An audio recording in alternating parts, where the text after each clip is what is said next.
Nouvelle édition d'information, mesdames et messieurs, soyez les bienvenus au sommaire. La journée du dimanche 27 novembre dernier a été marquée par l'ouverture du temps de l'Avent qui prépare les chrétiens à la célébration de Noël. Pour l'occasion, dans l'archidiocèse d'Abidjan, toutes les paroisses ont eu un temps de recollection. Dans cette édition, nous reviendrons sur celle de la paroisse Notre-Dame d'Afrique de Biétry. Et puis, dans le cadre du lancement des activités diocésaines des jeunes et des Journées mondiales de la jeunesse JMJ, la pastorale diocésaine des jeunes de Boaké a organisé, le dimanche 27 novembre dernier, la rentrée des jeunes du plateau de Boaké. Elle a été marquée par une messe, dite en la paroisse Saint-Paul de Gonfreville.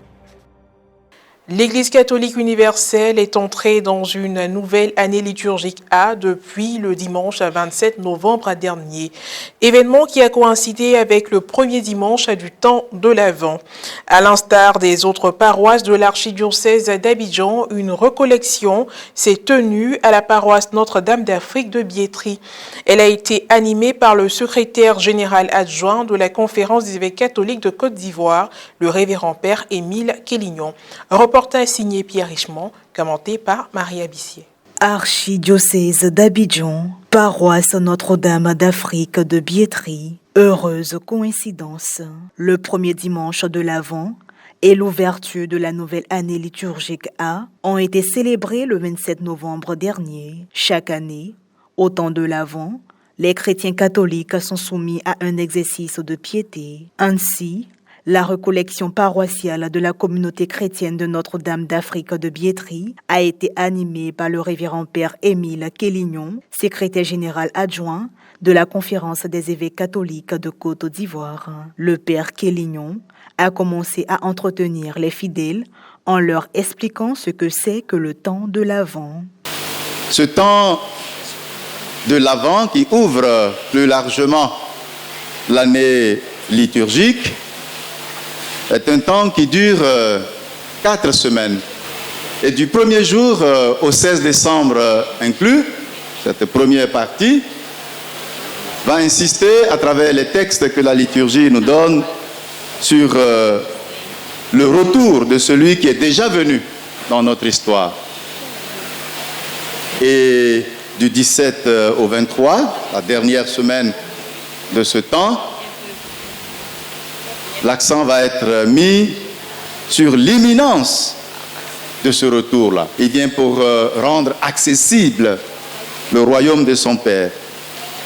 Un hymne du temps de l'Avent dit, et je cite, « Il vient nous dévoiler le monde fraternel où son amour, plus fort que la mort, nous régénère au sein d'un même corps. » En marche vers son cinquantenaire, comment construire une communauté d'amour et de vérité?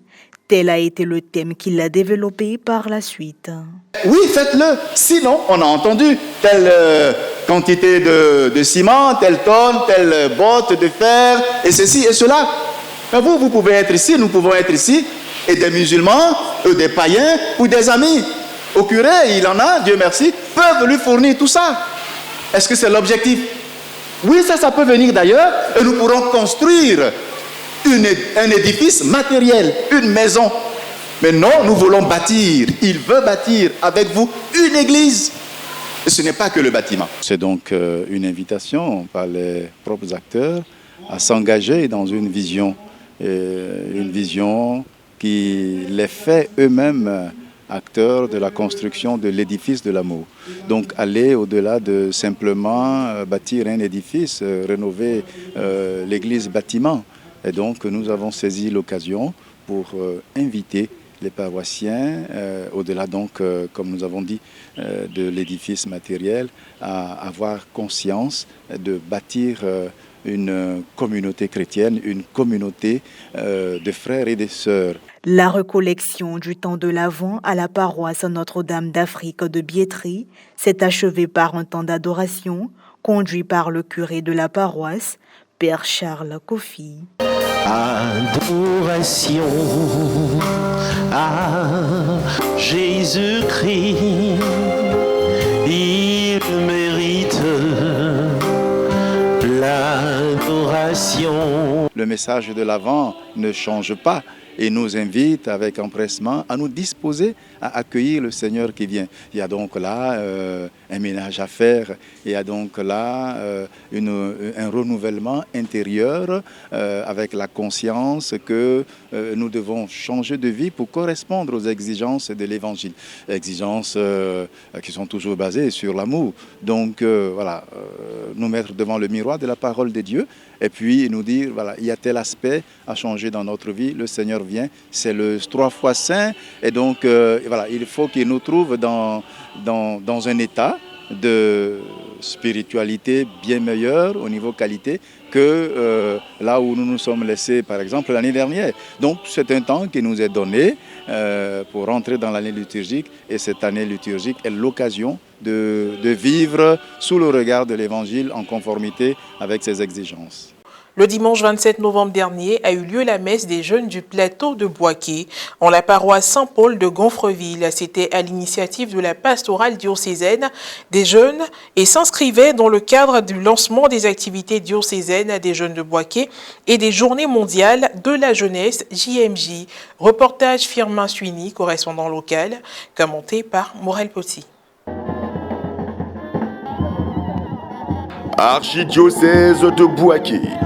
Tout comme dans les doyennés Adrien Jeanne et Alfred Kouakou, la pastorale diocésaine des jeunes a organisé la rentrée des jeunes du plateau de Boaké le dimanche 27 novembre dernier autour du thème « Jeunes, quel cheminement pour une vie épanouie ». Elle s'inscrivait dans le cadre du lancement des activités diocésaines des jeunes et des journées mondiales de la jeunesse JMJ. Elle a eu la participation de plusieurs jeunes venus des doyennés Monseigneur André Durat et de Monseigneur Vital Yao.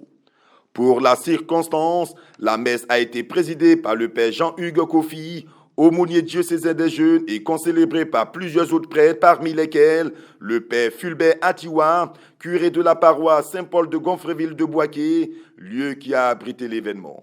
Sans oublier la présence des aumôniers paroissiaux, les religieux et religieuses du diocèse.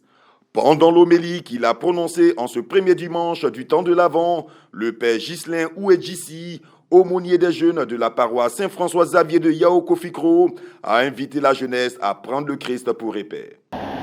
Mon ami jeune, s'attacher à soi-même et s'attacher à l'autre, qui demeure dans une relation et totalement nourri à la scène de Dieu, c'est prendre soin de Dieu et c'est le fait que nous puissions compter sur lui. Ce Dieu qui se montre attentif à nos besoins, prend soin de nos exigences. En tout état de cause, il est le suprême.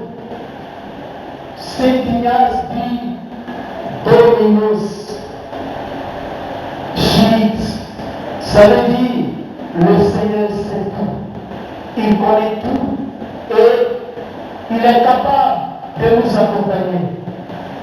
Mon frère, ma soeur, nous sommes invités à nous revêtir du Seigneur Jésus. Il y a un dicton qui dit la vie est comme une bicyclette. Il faut pédaler. Les joies. Il faut pédaler pour garder l'équilibre. Au moment de l'offertoire, la procession d'offrande a été faite par les différentes pastorales paroissiales des jeunes de Boaké. Le rite de fin a été marqué par des interventions, notamment celle du père Jean-Hugues Kofi, qui a remercié les jeunes pour leur mobilisation à cette messe. Au cours de son intervention, le père Fulbert Atiwa a prodigué des conseils aux jeunes. Après la messe, les jeunes ont été conviés à un moment d'adoration du Très Saint-Sacrement pour confier leur vie au Seigneur. Soulignant que les journées mondiales de la jeunesse sont prévues du 1er au 8 août 2023 au Portugal et seront précédées ici en Côte d'Ivoire des journées nationales de la jeunesse du 24 au 31 juillet 2023. Ainsi prend fin cette édition d'information. Merci de l'avoir suivi. Que je veille sur nous. À très bientôt.